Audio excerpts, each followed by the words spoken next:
And good evening once again, everybody. Welcome to the third of our four simultaneous podcasts. We've already done the American, in which we did not have John Titel's video. We did the Atlantic 10, where we had everybody's video. We're going to be doing the West Coast Conference. I don't know if we're going to have any videos.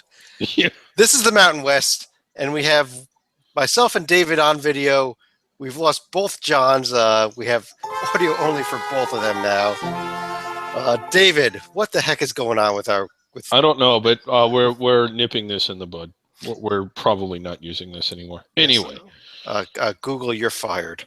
Yeah. Anyhow, this is our Mountain West preview, where we're going to be taking a look at one of the most powerful conferences from last year. It was strong top to bottom. Oh, well, it was bottom. It was bottom.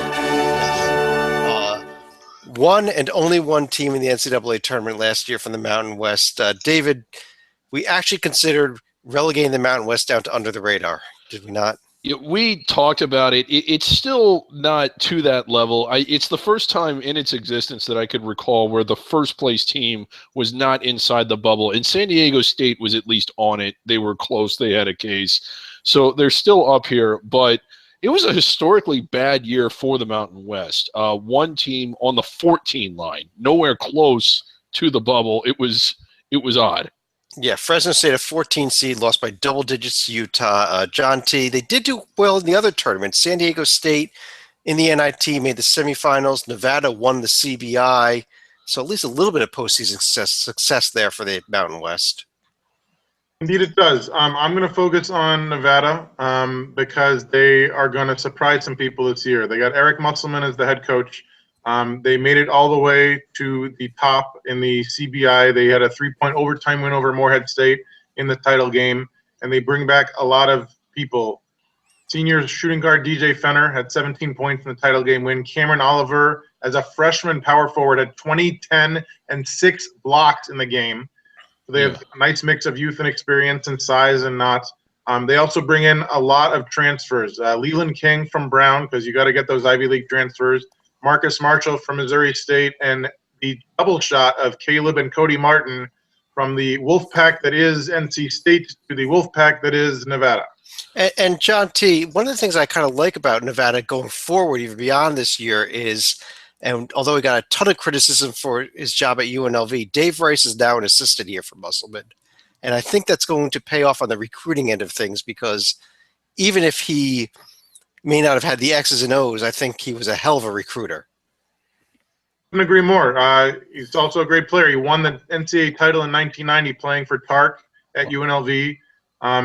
He made 5 consecutive tourneys as an assistant to Dave Rose at BYU, so he knows to hang around coaches who are successful.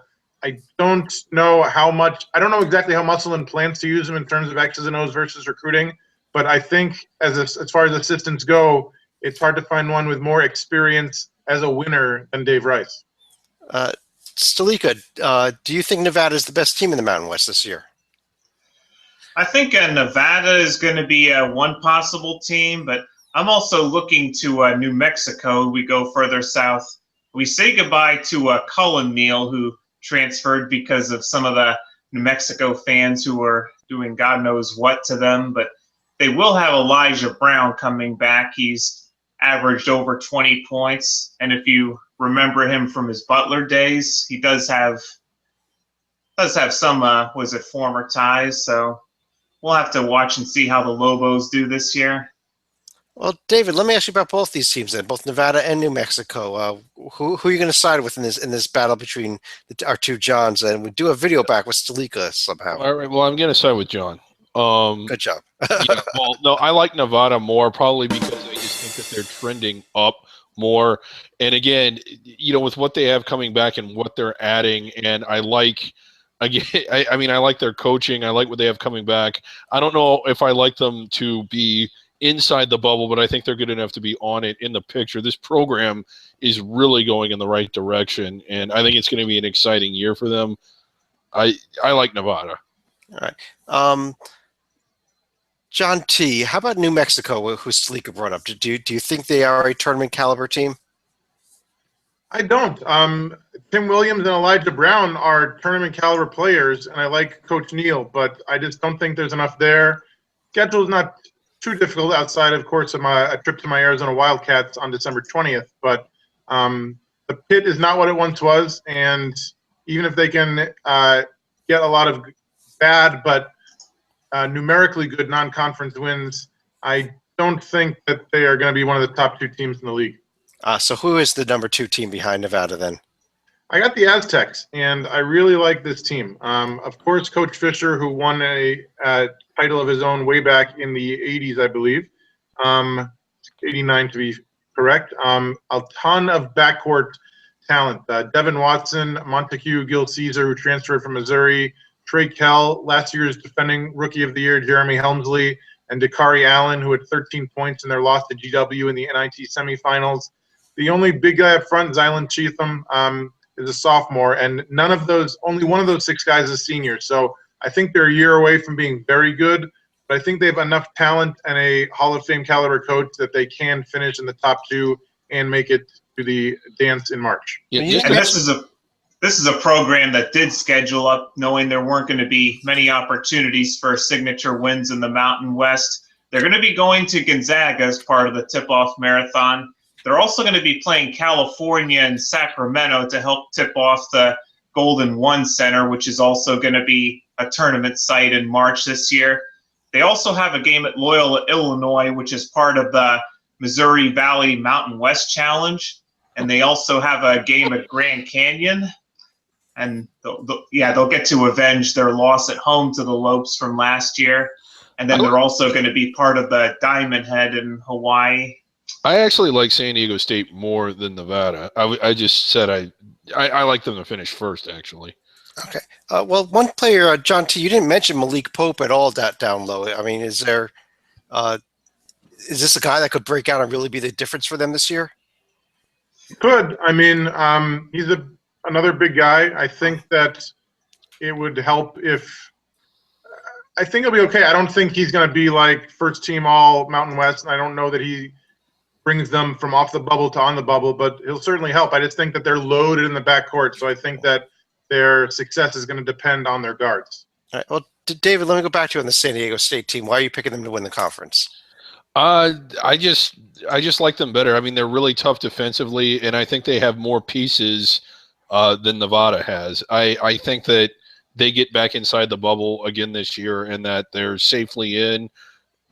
That's all I got for the conference, though. I have San Diego State safely in, and then Nevada on the fringe of the bubble, maybe getting in, and that's really it. I think that's all they get. And that's what I was about to ask. And let me turn that question over to Slika then. Is there anybody else that's a bubble caliber team in this conference besides the 3 we've already discussed? I'm not sure if they're going to be bubble caliber yet, but we're also going to have to pay attention to UNLV. I mean, we already mentioned Dave Rice moving on, but they will have Marvin. Top 10 caliber yet in this conference. They will have Marvin Mensis coming in from New Mexico John, State. I'm gonna help you out here. The John, correct you have lead in your house. John, the correct answer to my question was no. There is not. Tytel, do you want to make a case for anyone else in this league? No, but I want to give UNLV credit for their scheduling in December alone. Duke, Oregon, and Kansas. There are very few teams that have 3 top 10 matchups in a month. So kudos to the Rebels for doing that. As far as the rest of the conference, there's nobody who blows me away. I suppose if I had to pick, I'll let you guys talk and I'll try to find a sleeper, but it's going to take a while. Well, I'll tell you, if I have to pick a sleeper, and again, this is, put a gun to my head, pick a team that nobody's talking about. I like the fact that Air Force has a lot of guys back. I also don't think they have a guy taller than 6'5" or something on the team, though, so it's a hell of a sleeper. But, David, do you have anybody else that could be a sleeper? Well, I think the whole conference is a sleeper. Well, that's a pretty good answer, too. You've got Utah State. I'm sorry, Wyoming, Utah State, Fresno State, who was in the tournament last year, even Boise State. Slika, any case for any of these teams? Yeah. Okay, we got crickets from Slika. I don't think they're a tournament team, but I do think Fresno State's program, while they won't be as good as they were a year ago, they weren't inside the bubble last year. They won the automatic bid, and they lost what was easily their best player, but I still think their program is moving in the right direction, and they are at least worth watching this year. They're worth watching.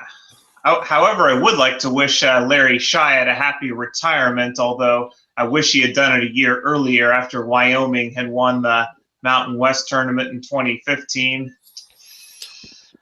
Tytel, did you find anyone for us yet?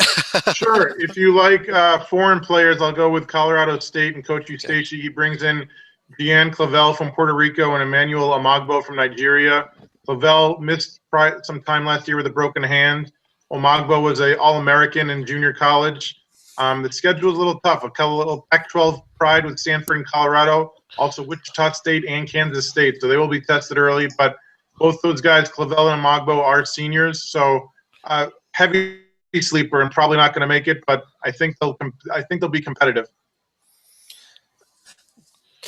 David, one team we haven't mentioned yet. How about San Jose State down way at the bottom? I would note they picked up 4 conference wins last year. That was the most of the past 5 seasons, so congratulations. Yeah, I was about to say it. Like, I mean, poo-poo that all you want. That was a huge improvement. They'll be either 10th or 11th. They're bad. They're just bad. Well, I think I already know the answer to this question, but given that I think we don't have much more to discuss on this league, let me run through each of you. This is, John T., let me start with you. How many teams make the field, and which teams are they? As much as I'd like to set the over-under at 1, I think that the San Diego State-Nevada loser might sneak in. I really don't – I mean, New Mexico's got a shot. I'm not a believer. My heart says 2. My head says 1. Stalika. San Diego State wins the regular season and gets an at-large, and I'll go with Nevada to win the Mountain West tournament and get the automatic bid. Well, let me ask you a question. When you say that, Stalika, let's say San Diego State does win both. Do you think Nevada gets an at-large bid? If that's the case, I think it's going to be just a one-bid league. Okay. David. I agree with John. Like, I think I think their first place team is inside the bubble. I think that team is San Diego State, and if they get a second win, it'll have to be via the automatic. I agree with that as well. I think Nevada ends up being that regular season champion, though. San Diego State being the second best team. But either way, there is no way this league gets more than 2 teams in. And I have a real good feeling that we may be discussing this time again next year, whether to relegate the Mountain West down under the radar. But for now, they are here. They have their podcast. Sorry, David, go ahead. Oh, I was just going to say they may get relegated, but we're about to talk about a conference that was the opposite of relegated. Absolutely. For those of you that had tuned in here to hear about the American or the A10, go up there. But where we're heading next is right down below us to the West Coast Conference, which should be fun. It's the first time we've ever done a West Coast Conference preview podcast. So we'll talk to you again in just a few minutes.